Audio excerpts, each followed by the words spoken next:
ஆட்டு கம்பளியில் tooth paste தயாரித்து ஆச்சரியப்படுத்தி இருக்கிறது லண்டனைச் சேர்ந்த கல்லூரி. டூத் பேஸ்டுகள் வழக்கமாக புளூரைடில் தயாரிக்கப்படுகிறது. புளூரைடுடன் சில கனிமங்களை சேர்த்து பெரும்பாலான டூத் பேஸ்டுகள் தயாரிக்கப்படுகின்றன. அதே வேளையில் கோபால் டூத் பேஸ்ட் போன்று இயற்கை மூலிகைகளை கொண்டும் டூத் பேஸ்டுகள் தயாரிக்கப்படுகின்றன. டூத் பேஸ்டுகள் பல்லையும் எனாமலையும் வலுவாக்கும். ஆனால் இழந்த எனாமலை மீட்க முடியாது.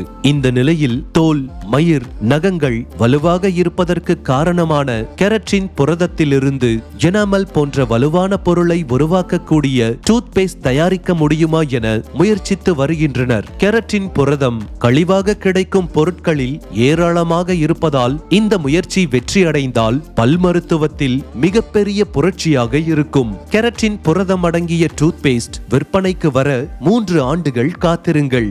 இந்த செய்தியை வழங்கியோர் கோபால் பல்பொடி.